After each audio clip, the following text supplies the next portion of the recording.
there. Welcome to another episode of Boss Up, where we talk about how to start, grow, and sustain your business.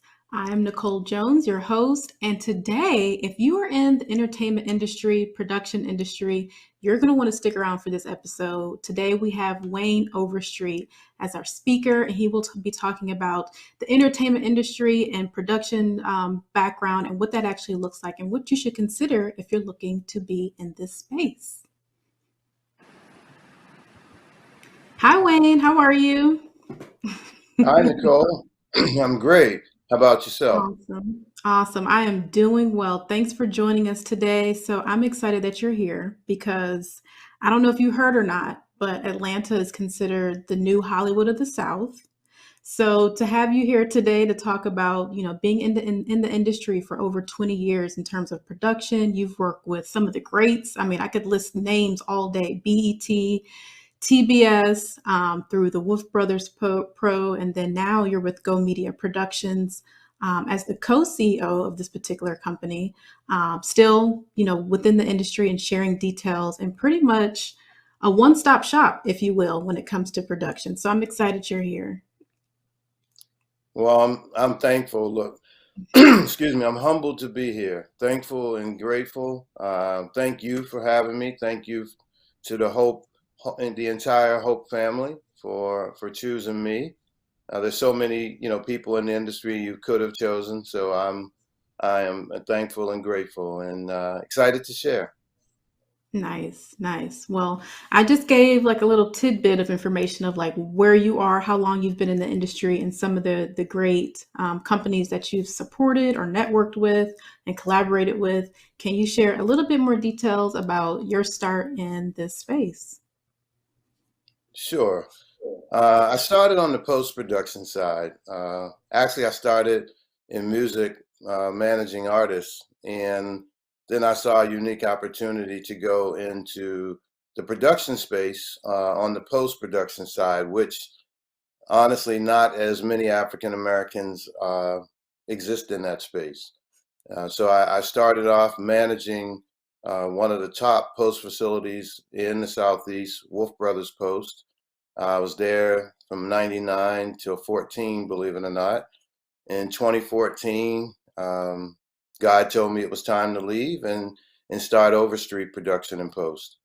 And at that time, I started Overstreet Production and Post. But in my tenure at Wolf Brothers, we had clients that I managed, cultivated, and brought on, such as TBS, TNT, Cartoon Network, all the Turner Broadcasting Networks, TLC, Discovery, TV One, you name it. Pretty much, we were very fortunate to have relationships with a lot of those particular networks. And then when I started Overstreet, I was really fortunate to get a lot of TV One projects with Roger Bob.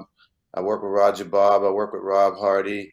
Some of the people I work with at the networks are heads of networks like Lifetime at this point. There's Amy Winter there. There's so many people that I was fortunate to work with. Lamar Chase at TV One and Robin Green Arrington. And I could go on and on with the people who really provided me opportunities to grow and to cultivate those relationships and be able to utilize them when I started my own company. I have to start by thanking God, who's at the forefront of everything I do. I truly believe I can do all things through Christ, and I thank God for that woman He sent me, my wife Ramona.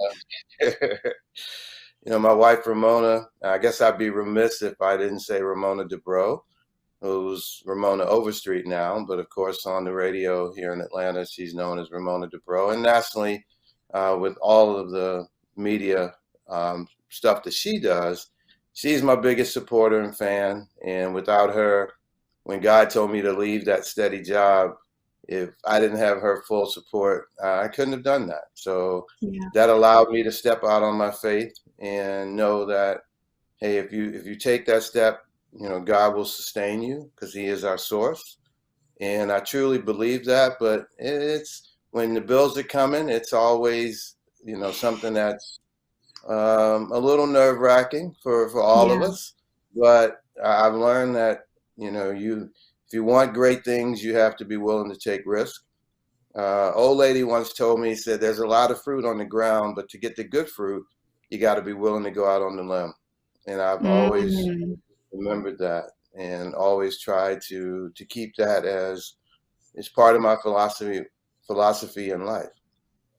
And I then love that. yeah, I love so that.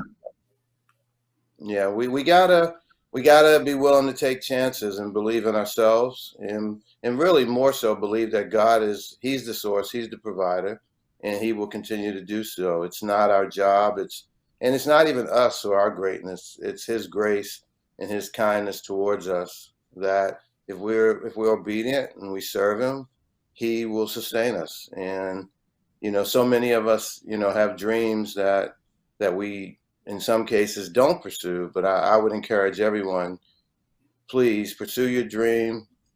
Be practical, be pragmatic, be plan for it. Don't just leave yourself or your family in a bad situation. I always tell people, prepare for what you want to do next while you're doing what you do, because you're much more attractive to a prospective client or business or job if you're currently employed or if you're currently in that field. It's so much harder when you don't have a reference point for them, and you're just coming in blindly or coldly off the street. So try to keep that job you have and go find a new job while you have it. Yeah, yeah, and I feel like we're currently in this phase where they're calling it the Great Resignation, if you will, Oh, nice. where essentially a lot Nice. of people are doing what, in fact, what you just mentioned in terms of, they have a 9 to 5, but they actually want to leave that to start their own business, their own company, what have you. They may have already started it live in their current space, or they plan on launching it as soon as they, step out. So it's about cultivating it. And it sounds like, well, a lot of the things that you did was cultivate some relationships as well throughout that process. You named a lot of heavy hitters, some big names globally, and some big names that are here in Atlanta that we know and love. So, in terms of getting your start in this space, what would you say is the best advice in terms of making sure that you have that groundwork and that foundation, and that the relationships are there when you're in the start of the industry of media? Well, I would say to the groundwork and the things that are important to have in place to help you to pursue that goal in this industry or to grow in this industry is, um, always be willing to serve. Always make yourself available. I always tell people, when you're on set, be willing to be a PA, whatever it takes, if you really want to be in this space, because there's always people will recognize your abilities and talents if you make yourself available. If you're a PA on set, then do whatever it takes, do whatever is needed, volunteer. Um, you have an opportunity to impress some people that are really in a position to elevate your career and to give you opportunities. And, if you show them that you're willing to work, they can see that you're capable of more than what you're currently doing. Yeah, Most people in this business are visionaries or have a eye for talent, because it's part of the skill set that makes a great producer, is recognizing talent, whether it be in front of the camera or behind. So if you display your skills in a manner of just being on time, being early, as they say, early is on time, being willing to stay late, not mumble and complain the whole time you're there. Not, I always call those people, like some people old enough remember the Flintstone show, and at 5 o'clock the whistle blew, and Fred slid down the dinosaur's back, and they clocked out and they were gone. And it's hard in production. It just isn't such a set schedule. You don't get off at 5 every day. Sometimes you work 10 and 12-hour days, and you just got to be willing to put in that time, put in that effort, and show that, hey, I'm here. If we need to stay late, I'm here. So, and I think that makes the difference. The people who want to come and leave on time, take lunch on time, walk around with their coffee in their hand when they're working, those people will struggle, and they won't get the the opportunities that they really that could be afforded to them. Yeah, it sounds like you actually need to take some a lay of the land, take and understand the environment that you're in and the places that you need to what you need to do in order to get to where you want to go. So you have to take into account a lot of different things that other people are not willing to do. If you're one of those people that clocks in, clocks out, maybe the production industry is not something to consider, but maybe it's a different part of the production industry. Maybe it's not being a PA, but maybe it's a different department within that space.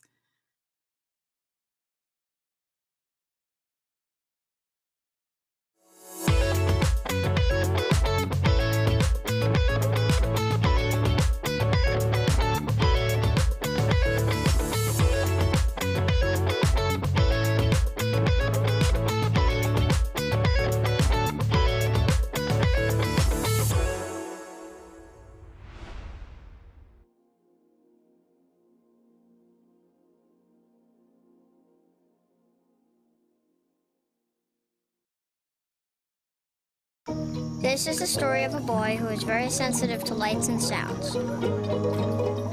So he built secret hiding places where nothing could get in. The boy didn't like looking people in the eye. It made him feel uncomfortable. One day, he found out he had something called autism. His family got him help. And slowly, he learned how to live with it better. Early intervention can make a lifetime of difference. Learn the signs at autismspeaks.org.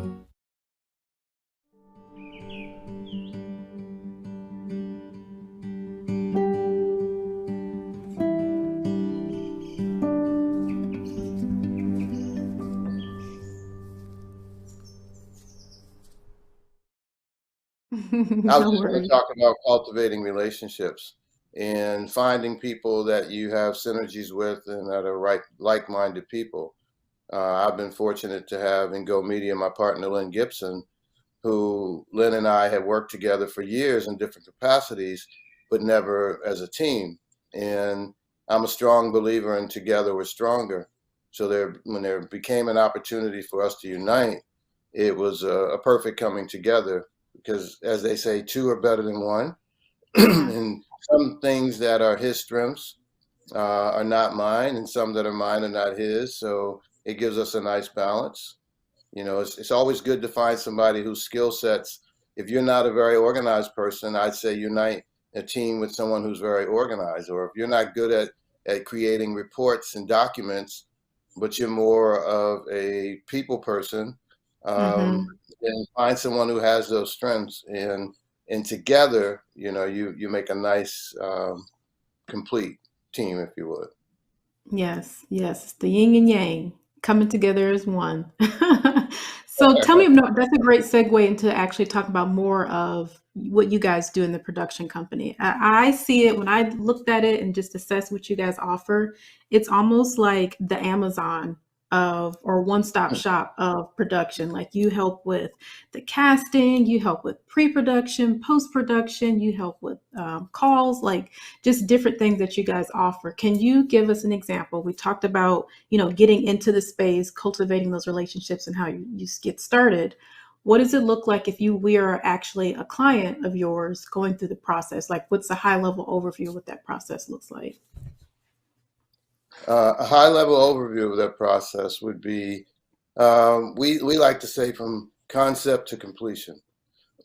So anything that you would need to get a production from your mind, from the paper and your script to a completed film or television show that's broadcasting. We help with casting, as you mentioned. We help with development, things like attaching the cast. We've come up and we've seen over both of us 20 years in the industry have seen how some projects get completed and others don't. And it's a process. It's show business for a reason. Business is in the terminology. And we find that if you do it strictly from emotion, strictly from, your wish list that doesn't have founded merit, you'll never get it done. You have to cast in a way that's strategic and have the right cast members for the right budget point. You can't try to shoot a $10 million budget and cast it with actors that have traditionally only played in TV roles, or you can't have a made-for-TV series or movie and think you're going to cast Denzel in Halle Berry or some of the high-end stars. So you have to be realistic in your approach. So we can help with the casting. We can help with getting a script. If you have a script, we'll get coverage on the script, which is an evaluation of the script and pointers on what may need to change or how you can make it more marketable, things of that nature. Then we will help you find the financing for the development of your script and for the development of your production. We provide production crews. We provide post-production. We're a distribution company, so we've distributed probably 20 films in the last 2 years.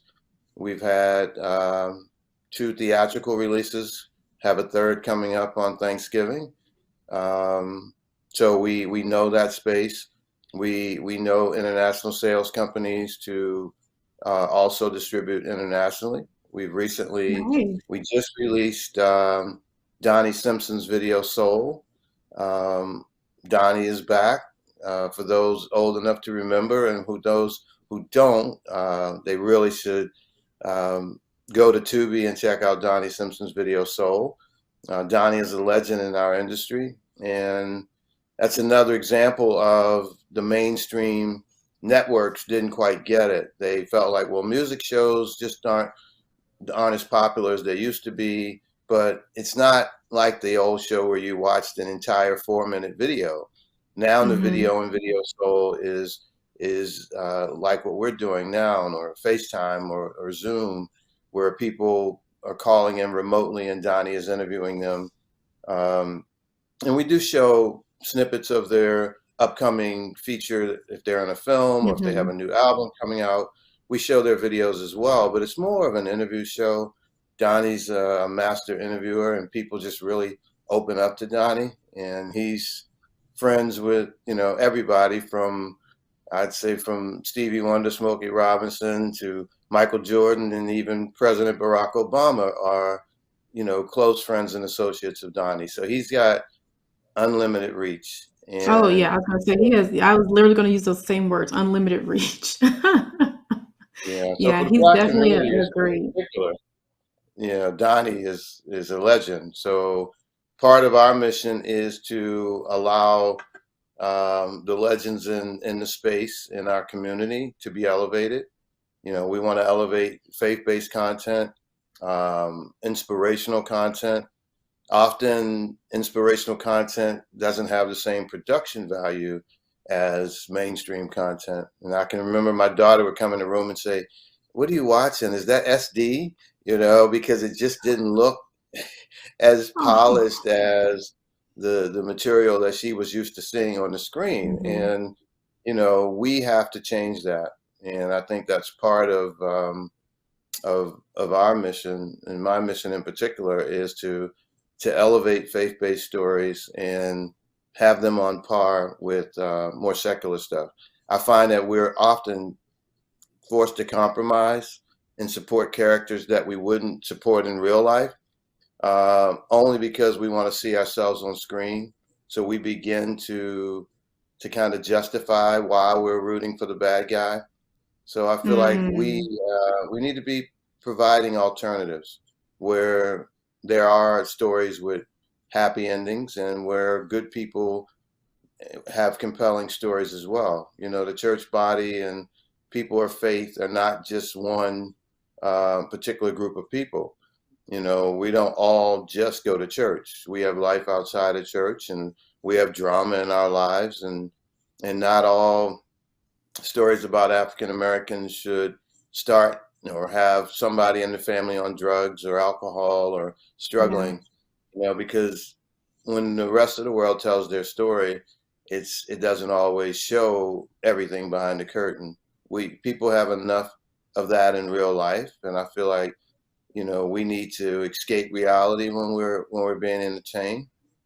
And Mhm. I'm a man of faith first, so I support all people, And I believe that everybody's story needs to be told. And I Yeah. think our Yeah, and it's not, it sounds like it's not even just escaping reality, but also changing the narrative from how our perspectives truly are, and essentially showing the highlights and the positive outlook on what our communities, look like in terms of, going back to, the Christian based, faith based information. Like it doesn't have to start with, the drug family dealing situation like you mentioned. It also encourages and inspires and be able to show that there is a light at the end of the tunnel. There's not always this negative approach that we typically always see.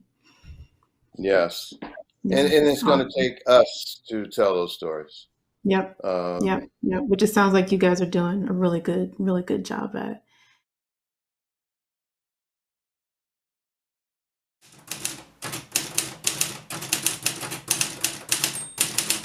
Have you seen more people now trying to do wills and estate planning now that we've gone through, still going through the COVID-19 phase of our lives? I've seen a lot more people trying to do that, to have wills, to have healthcare directives, to even to the point of having living trust. For example, a will goes through probate, so it's public knowledge. But trusts are not public knowledge, so families are really starting to take a hard look at what if I'm incapacitated.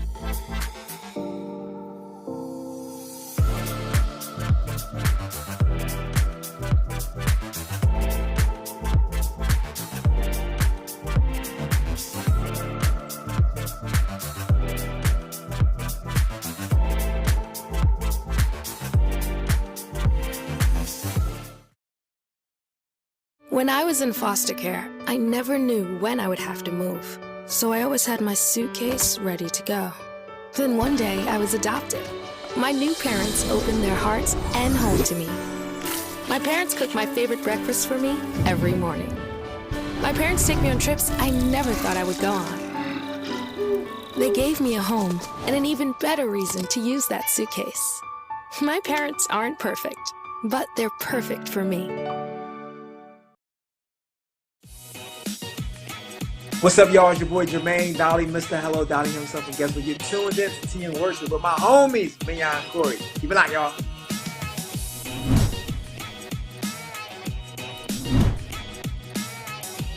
Hey y'all, it's Candy West, and you're watching Tea and Worship with Mignon and Corey.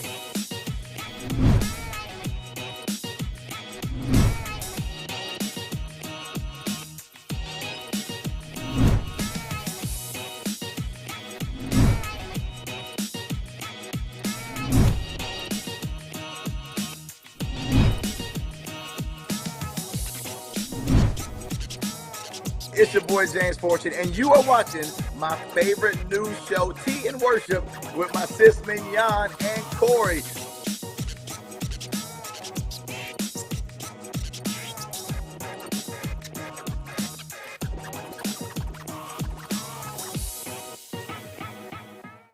You come with a lot of knowledge. You've seen a lot, you've been through a lot in terms of the industry. You know it works because, like you mentioned earlier, once you have an eye for it, you know what you're looking for when it comes to casting, when it comes to production, when it comes to any facet of the production industry. When we think about those who are listening to this and they want to tap into one of those spaces, whether it's a script writer, whether it's the producer or the PA or what have you, what are some of the misconceptions that people walk into this space with that you want to, debunk right now on this on this interview in terms of media and production? some of those myths. Um, well, I think you just it's. Can you help me out? Rephrase your question again. I'm sorry. Let me just make sure No I'm worries. answering it.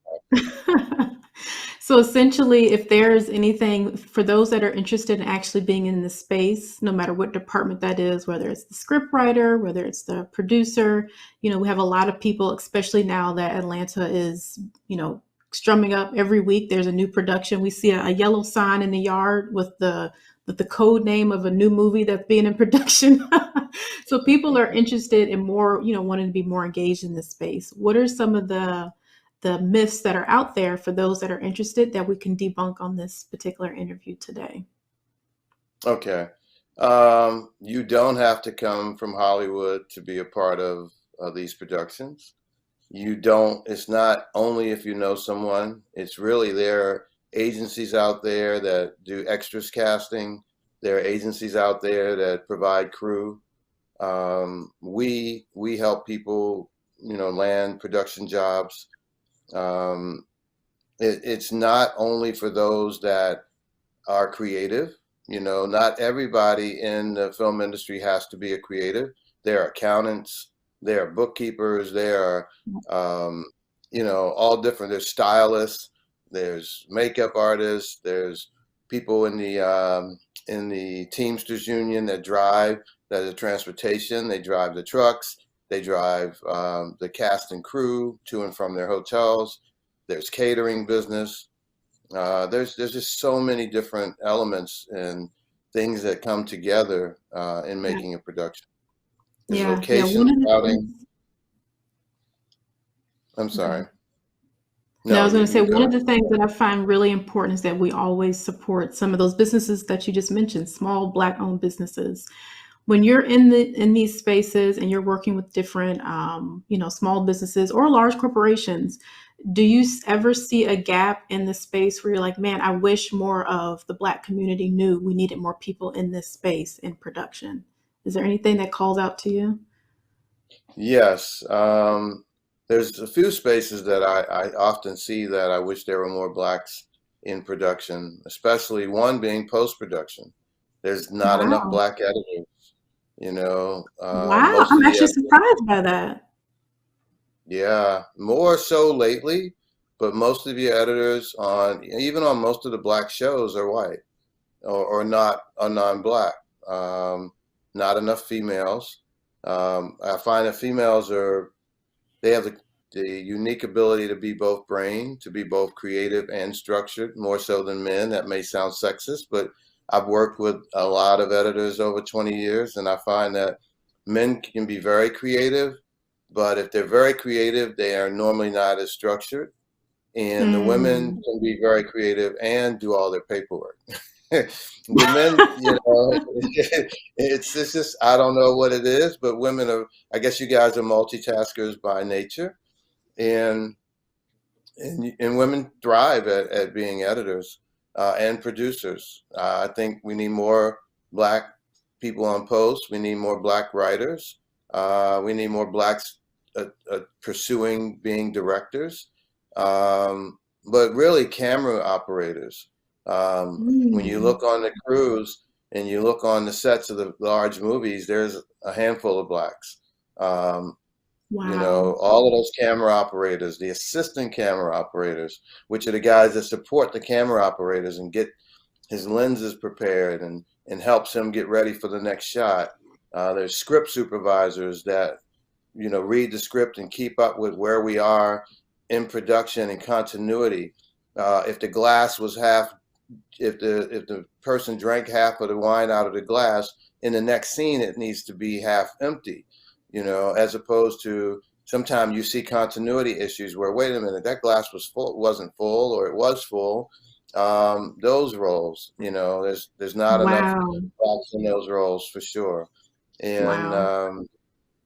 and I often tell audio engineers, a lot of Black kids want to be in the music industry. And every time I meet a music engineer or producer, I tell them, I say, look, there's a thing called mix to picture, where you use those same audio skills, but it's to a film or a television show. And you create the music for the show, or you create the score that goes in the show. That's all a very unique music skill set that all of these music producers, if they applied it or if were given an opportunity, could do. And as a music engineer, there's like one to a studio. A sound design engineer at a post facility, there's probably three or four to every post facility. And then there's live audio Mm. guys who record all of the audio on set. So think of all the productions going on in Atlanta as opposed to how often an artist is making music. There's a lot of music opportunities here, but why not have the ability to do both, and Yeah. that expands your capabilities and your opportunities.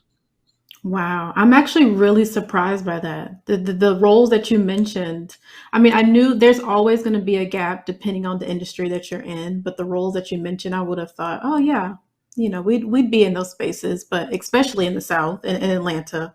But it sounds like there's still a lot of opportunity for those that are interested, in production in those different areas to kind of use that as an entry point.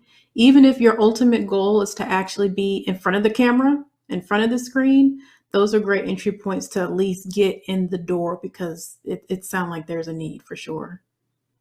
Oh, it definitely is. Definitely. And then you meet people like any industry. Once you're in the door, you can expand your reach and increase your knowledge and become more valuable and more of an asset. And then you can kind of navigate the landscape and do what it is you ultimately want to. Nice, nice. I love that. I love that. Is there anything that we overlooked that we should talk about to close out this particular interview? Is there something that it's on your heart, it's important that we discuss when it comes to production, either with your business or just the landscape overall? When we talk about being a boss in the industry. Being a boss in the industry, I would say be willing to serve. I think I said that earlier, Hmm. but there's always the need for serving and helping others. Often, like, I could be at a big event and somebody said, "Where were you? I was trying to introduce you to so and so," and I have to admit I was talking to the interns and the PAs and trying to give them Wow. encouragement, or the wait staff who was asking questions about how do you get in this industry, because that's ultimately what we're here to do, is to uplift others and uplift each other. So, I tried to instill that in my kids. Uh, my kids they're not perfect, but they're good people, decent human beings. And so I'm most proud of that, and, I've been fortunate to have the Reverend Dr. C.T. Vivian, may he rest in peace. He was a mentor to me, and he taught me about, while he was at the forefront of the civil rights movement, often he's not in the pictures. And he said, well, son, somebody had to get the work done. Nothing, no slight Wow. against the others, but he was backstage. He was behind the scenes working with the volunteers and organizing and getting everything, because the show can't go on if there aren't people behind the scenes that really do the work. So we all got to be willing to serve. Always be humble. Never get too full of yourself, because you're only as good as your last opportunity or the last thing you did. These opportunities can come and they can go quickly. So if you're humble, then I always say, if you treat the PAs, everybody from the custodian to the CEO, you should treat the same. If you treat the PAs nicely, most people who have the wherewithal to be an assistant or an intern has drive and initiative, and eventually they'll be the bosses. And as they become bosses, they become assets to you, because you were once their mentor. You were once somebody Yes. who helped them. So now you have a resource and an asset. But I see people who have mistreated people who were their assistants, and now they're in a position to help them, and they're concerned that they may be their enemy. And I always say, well, you had an opportunity to grow and cultivate that relationship when they were under your wing and under your care. So we should approach it that way. And then that way, it's a small industry. If I had $1 for every time Lynn and I come across somebody to go, oh, I met them 5 years ago, I met them 10 years ago, or I was at your festival, the Peachtree Village International Film Festival, or, when I was an intern at Turner, Wayne, you were, you helped me a lot. It's like, well, if we didn't, that would be a real problem. And, so I find that people who don't treat people fairly, it comes back to bite you every time. Yeah, yeah, I love that bit of advice, especially the fact where the example you gave, where you're at a huge event, a conference, or what have you, but you take that time to speak with those who are the interns who are there assisting, because it matters. It matters. Those moments matter, and you don't think, as an intern or someone who's at an entry level position going into a space like this with all these big names and people who have huge impacts on in the media industry. And to have that person stop and talk to you and take a moment to say, how's it going? Here's a piece of advice that I can share with you. Even if you don't talk to anyone else because you're running around getting coffee or whatever they're doing on the set, having that moment to speak with them is a huge impact. And then what you would want them to do is a ripple effect, where then when they get to your position, they can remember and do the same to someone else as they go into the same spaces. So that's amazing. I love that. So I took away a lot of nuggets from this. I appreciate you. I think some of my favorites were be willing to serve. I think we talked about that multiple times. And that means at any level. And, case in point, the example that we just talked about. Being able to, I think the quote that you mentioned was not pick up the fruits that are on the ground, but be able to go out on a limb, be able to make certain sacrifices and be able to do and, be engaged and be aware of your environment and understand what you need to do in order to be and reach the success that you actually want. So I think those two were like the big nuggets for me today. So thank you. Thank you for having me. I really appreciate it. Appreciate all of you guys, Pastor Smith and Benson and the whole Hope family. It's an honor to be here. It's an honor that you've chose me, and kudos to you, Nicole, and much success in all you do. And hey, if there's ever anything I can do for you in your career, or please don't hesitate to reach out. I'm sure we'll all be working together as Hope TV is really growing and making its mark in the industry. So Yes. exciting times for all of us. Yes, for sure. For sure. Thank you. Thank you. Well, thank Thank you you. guys for watching Boss Up today. Thank you again, Wayne, for being with us today. Wow, guys, if you guys didn't take anything from this, you missed out. Go back and rewind and watch this again, because there was a lot of information, especially if you are in the production space. We even went down so far to talk about areas where there are gaps in this particular space. So be sure you stick around, find out more about Wayne and his industry and how you can be more engaged in production overall, either here in Atlanta or globally. But make sure you stay tuned to Boss Up and look out for our next episode.